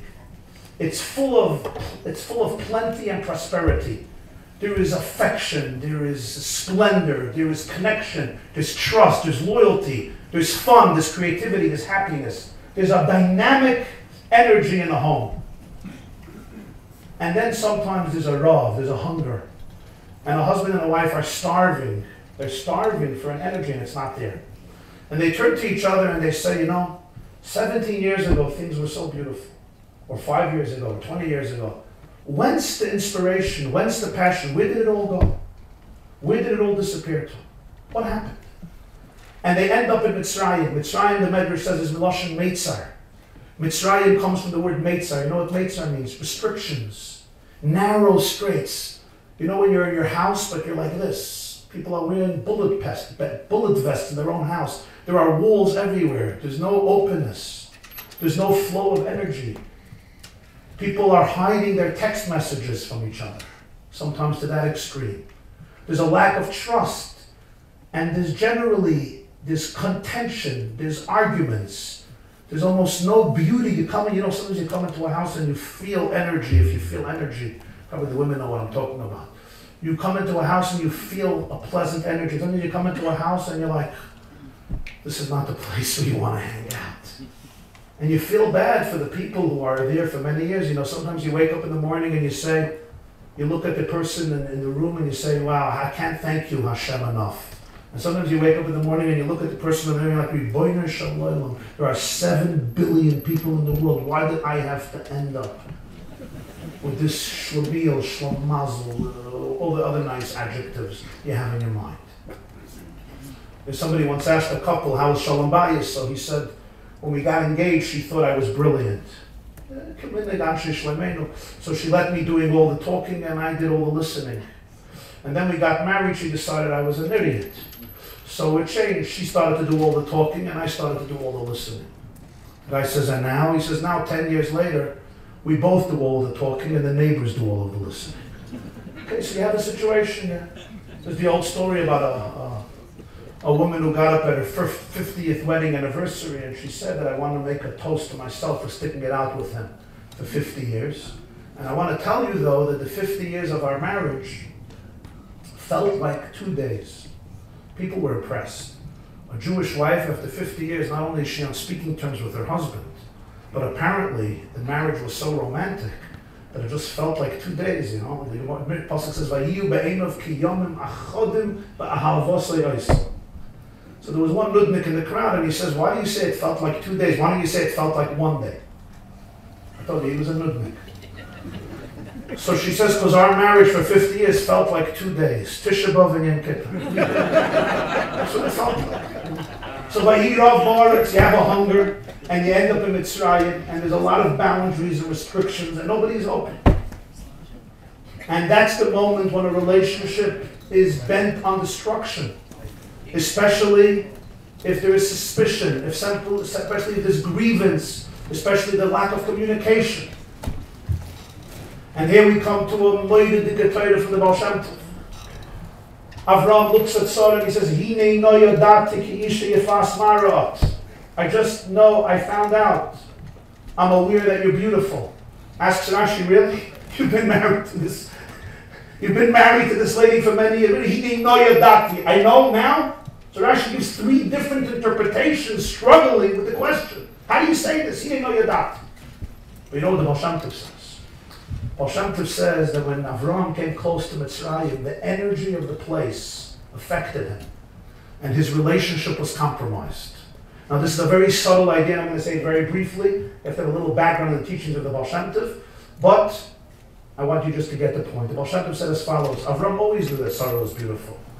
But for Avraham, physical beauty was aligned with spiritual beauty. He saw her beauty as a reflection of divine beauty. L'cha Hashem hagdula v'hagvura v'ha-tif-eres. All beauty in the world is really a reflection of divine beauty. The midas ha-tif-eres, the attribute of beauty, is one that is very, very profound. And it touches the deepest chords in the human soul, and it's really a reflection of divine beauty. When he looked at Sarah, says the Baal Shem Tov, what did he see? He saw an embodiment of the divine. Because all relationships are really divine. That is what a real relationship is. Her beauty was a reflection of Hashem's beauty. Now he comes to Egypt. And before he enters Mitzrayim, what does he say? So the Moira Enayim was written by Reb Nachum Chernobyl.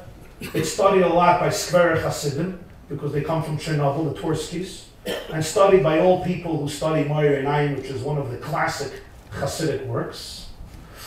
You remember this Moira Enayim? So the Moira Enayim brings what he heard from the Baal Shem Tov. You could look it up. The Baal Shem Tov says when he came to Egypt, he realized, he tells his wife, I'm in trouble.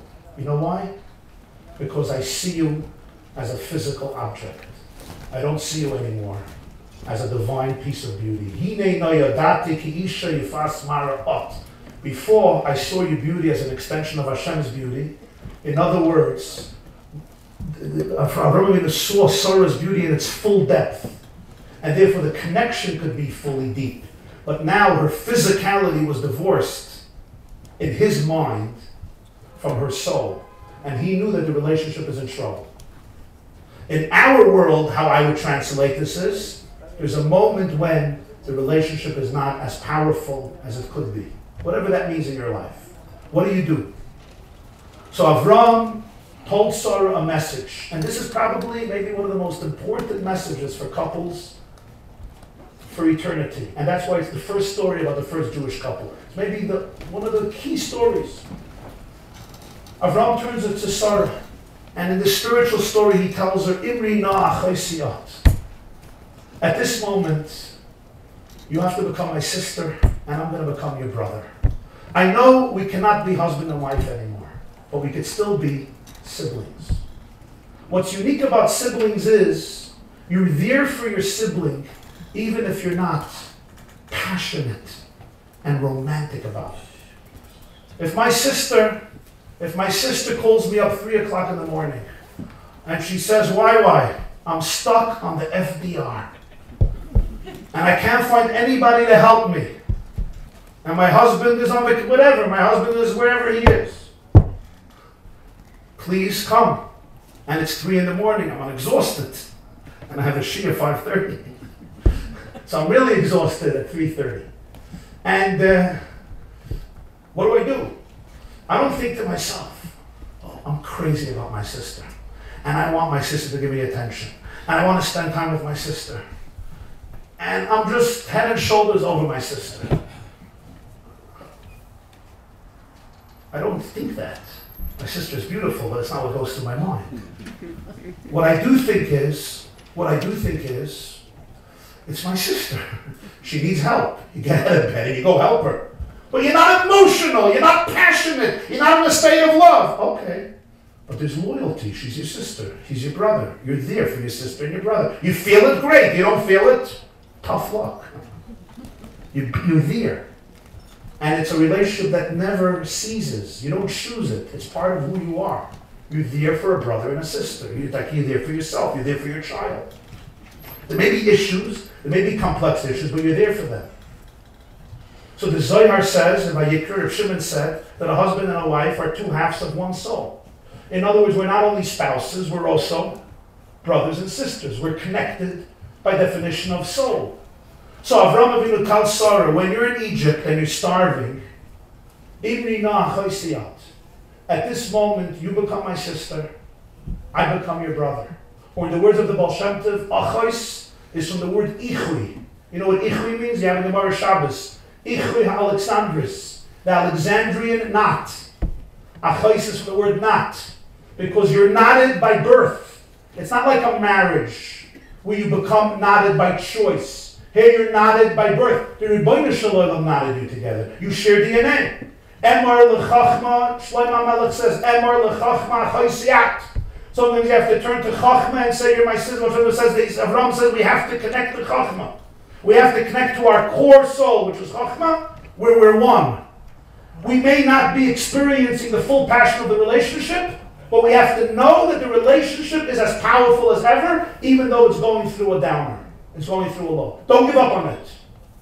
That's what a sibling relationship is like. It's consistent, even if it's placid and tranquil, and it's not explosive and romantic and passionate. And when you work that through, Avraham says, I won't do any stupid things in the process. I will remain alive. And not only that, I will be rewarded tremendously. Because when you work through that experience and then you come back to a place of sobriety and sanity and depth, you'll never regret the fact that you were there for each other in difficult, challenging moments of a relationship. We're not talking here of a relationship that has to dissolve because of terrible abuse or a dangerous situation. We're not talking about that. Just say he's my brother. No, don't say my brother. Say I'm a sugar man. Get out of the house. You don't always say he's my brother. Sometimes you have to say it's time to go. Because don't want people should take that as a hechsher for tolerating abuse or immoral behavior. We're talking about every relationship has struggle. The only relationships I personally know that are perfect are the relationships that I don't know. And maybe one or two others that I have encountered in present company, of course, excluded. So that's the story, but it goes one step deeper, and here we come to our last point. God should help, it should be the last point. Please say a prayer. Shir HaShirim, Koil Doidi Doifik, you remember the pasuk? One of the glorious psukim of Shir HaShirim. He's sleeping in bed. Koil Doidi Doifik. I'm sorry, she's retired. She hears the sound of Doidi, the one who loves her, Doifik. He's pounding on the door. What does he say? Pischili, Achoisi, Rayasi, Yoinosi, Samosi. Open up the door for me. Please, my sister, my wife, my dove, my twin. 4 expressions does the chassan tell the kala, the groom, the bride, the male to the female. You're my sister, you're my wife, you're my dove, you're my twin. Says the Balatanya. What does this mean? A Jew in Shir HaShirim is the kala. Hashem is the chassan. So Hashem turns to the Jew and he says, Pischili, open up the door. You're my sister, you're my wife. What's the answer? What does she tell him? I can't open the door. Pashatati eskutonti echachel b'shem. I took off my shirt. How can I put it on? Rechatzti es raglai echachat anfe. I washed my feet. I can't come to the door and make myself dirty. No way. And he's waiting. And what happens is, he places his hand into the peephole in order to open up. V'mei hamulai. And my intestines, my internal self stirs for ahava. But by the time she opens the door, it's too late. Doidi chamaklai. He left. That's the drama of Shir HaShirim. Well, what's going on here? So one of the interpretations of the Balatani is this. Hashem turns to the Jew and he says, you're my sister, but you're my wife. Are you my sister? You're my wife. Achaisi ayasi. So he says in the relationship between a Jew and the Rebbeinu Shalom, there are 2 states. There's a time when Hashem says, you're my wife. And there's a time when Hashem says, you're my sister. There's a time that a Jew feels himself or herself as Hashem's spouse. You wake up in the morning and your heart is on fire. You say, Moidani lefanecha melechai v'kayim with passion. You get out of bed, you daven, you meditate, you study, you learn, you grow, you do mitzvahs and ma'asim tovim with a chiyus. There's a lot, there's a glow, there's a passion, there's a romance, there's an affection, there's an ava, there's a chafetza, there's a sense of awareness, of depth, of excitement, of inspiration. But then sometimes you wake up in the morning and you're numb, you're lifeless, you're dead, you're apathetic, you're uninterested. I know you related to the first description. You relate to this one also? Anybody? Yeah, they once asked a Jew, what's the difference between ignorance and apathy? And he said, I don't know and I don't care. There's times you wake up in the morning, I don't know, I don't care, I don't want to know, I don't want to care. Just like in a marriage. I'm just not interested. I'm not interested. You know, sometimes people come to see, they don't have interest. I'm just not interested. There's nothing interesting. It's not stimulating. I need adventure. We love adventure. We love spiritual adventures or physical adventures. What do you do at that moment? Many of us, in America, what you do is you call your lawyer.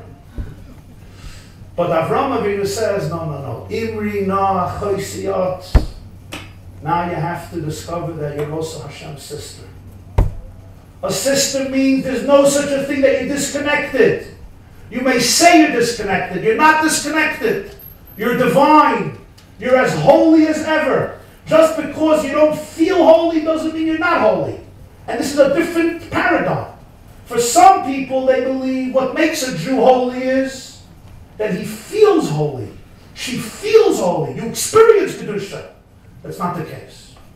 What makes you holy, what makes you wholesome, what makes you sacred, what makes you beautiful is your essence. Even if you choose to destroy it, you can't destroy your beauty. You can't destroy your holiness. I can't tell my sister you're not my sister, even if I choose not to talk to her, Khalila, for 20 years. She's still my sister, she's still my brother. Somebody once told me, a woman once told me, I'm never talking to my sister again. I said, why? Of course, it's always a youre. Father died, he left maybe, I don't know, probably a few fahakta dollars. So they got into a major fight, the money. I said, you ever going to see your sister again? She said, at her funeral. It was very sad to hear, but it was also telling. At the funeral, she's going to come. She's going to sit shiva, because it's your sister. There's a relationship. Maybe it's a negative relationship, but there's a relationship. So there's two ways of looking at marriage. I become one with you because I love you. That's the secular version. The Jewish version is, I love you because I'm one with you. Think about it. And that oneness doesn't dissipate. So there's the concept of your child or the Jew is holy because he does holy things. No. The Baal Shem Tov taught us to go a step deeper. A Jew does holy things because he is holy. And when he doesn't do holy things, he's still holy. And the relationship is intact. The Gemara in Sanhedrin, Afal Pi Shechata, Yisrael. And in the Torah, the Balatanya says Yisrael means there's a place where he never actually sinned. In other words, in the Midrash Amalis, in other words, there's a relationship that can't be severed.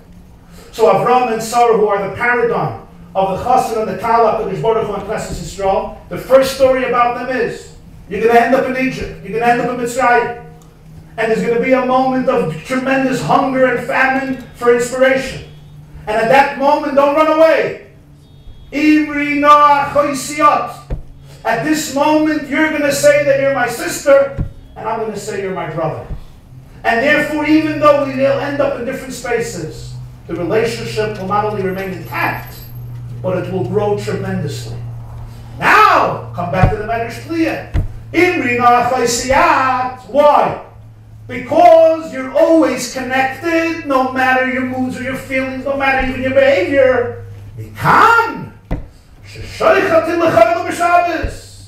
What does the Rosh say? Why not feed him on the veil as a chalav? So the Ram said, because kamos and echos. Ribuya kamos machri echos. What does the Rosh say? Even though he's deathly ill and he needs it, you're going to give him on the veil, what is he going to say? But you thought pikuach nefesh noicha kol atera kula. Let's say pikuach nefesh aher, pikuach nefesh ahin. I'm a Jew, I'm not eating this. That's why you don't give it to him, and you're going to kill him. Mikan sheshoichat l'chayla b'Shabbos. Imri na choisiyot. Sometimes you look at a Jew, they may be on a spiritual deathbed. They're not interested. They're completely spiritually sick. There's no atamat veikim b'Hashem alekechem chayim kolchem. So you may give up on that. He says, no. Imri na choisiyot. Mikan sheshoichatin l'chayla b'Shabbos. Because the relationship inherently is intact for eternity. Have a wonderful week.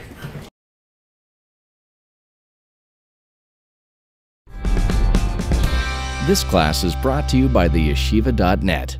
Please help us continue the classes. Make even a small contribution at www.theyeshiva.net/donate.